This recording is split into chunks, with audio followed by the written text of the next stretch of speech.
네, 톡 쏘는 선거 이야기 조은지입니다.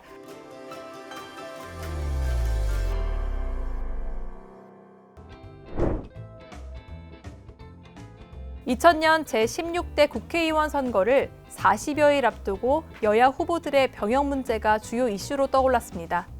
여야 3당의 1차 공천자 중 115명이 아예 군대에 가지 않은 것으로 드러났기 때문입니다. 때이른 병역 논란은 예고편에 불과했습니다. 제16대 국회의원 선거에서 처음으로 후보자 정보 공개 제도가 도입되었기 때문인데요. 선거관리위원회는 개정된 선거법에 따라 각 후보로부터 본인과 직계가족의 재산, 본인의 3년간 재산세와 소득세 납부 실적, 본인과 아들, 손자의 병역 사항을 제출받아 인터넷에 공개했습니다. 이때 새로 실시된 납세와 병역 사항 공개는 후보 검증 차원에서 선거 문화의 새로운 이정표가 됐습니다.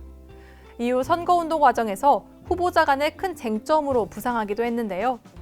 당시 낙천 낙선운동에 힘을 실어주기도 했습니다. 선거 전에 세운 여야의 선거 전략이 후보자 정보가 공개되면서 거의 무용지물이 될 정도였습니다. 사실 각 당은 선거법 개정 과정에서 후보자 정보 공개가 그렇게 큰 영향을 미치리라고 짐작하지 못했습니다. 지난 제15대 국회의원 선거에서 재산이 공개됐지만 이번처럼 큰 영향을 미치지 않았기 때문입니다.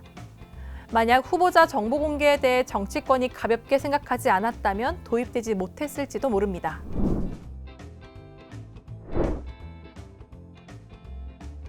선거관리위원회는 2000년 4월 6일부터 7일까지 이틀 동안 인터넷 홈페이지를 통해 검찰에서 회신받은 후보자 1,179명의 전과 조회 결과를 공개했습니다.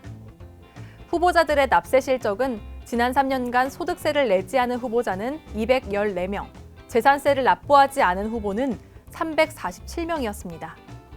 결국 두 가지 세금 중 하나 이상을 납부하지 않은 후보가 전체의 40%를 넘었습니다. 특히 재산세와 소득세 어느 하나도 납부하지 않은 후보 138명 가운데 24명은 병역도 면제받았습니다. 병역은 242명의 후보자가 마치지 않은 것으로 집계됐습니다. 후보자의 직계 비속 중에는 약 20%가량이 병역 면제였습니다. 재산 신고 상황을 보면 지역구 후보자 1,040명 가운데 100억 원 이상 재력을 보유한 후보는 11명에 달했습니다. 평균 재산 신고액은 6억 200만 원이었습니다. 이렇게 공개된 신상 자료는 유권자들이 후보자들에 대한 검증과 자질을 비교하고 평가하는 데 유용했습니다. 다만 당시 도입된 후보자 정보 공개 제도는 다소 문제점을 드러내기도 했습니다. 가령 납세 실적 공개에는 후보의 종합토지세와 배우자의 실적이 제외돼 있었습니다. 또 재산은 후보와 직계가족 전체를 공개하면서도 납세 실적은 후보에게만 한정돼 오해를 불러일으키기도 했습니다. 전과 공개도 금고 이상으로 제한하여 벌금형 등으로 끝난 기록 등은 유권자들이 파악할 수 없는 한계를 안고 있었습니다.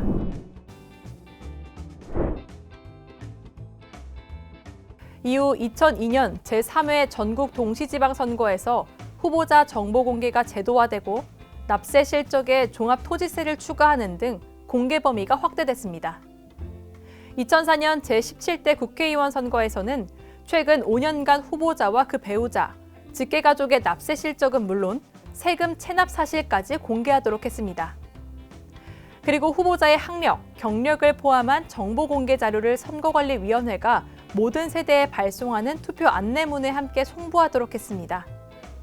인터넷을 접속하지 않더라도 투표권이 있는 유권자들 누구나 후보자 정보 공개 자료를 확인할 수 있게 된 것입니다.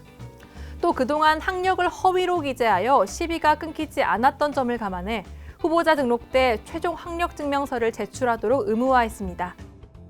이렇게 확대된 자질 검증 자료인 후보자 정보 공개 자료가 모든 세대와 부재자 신고인에게 배달되어 유권자는 객관적인 정보 자료에 의해 후보자의 자질을 비교하고 평가할 수 있게 되었습니다.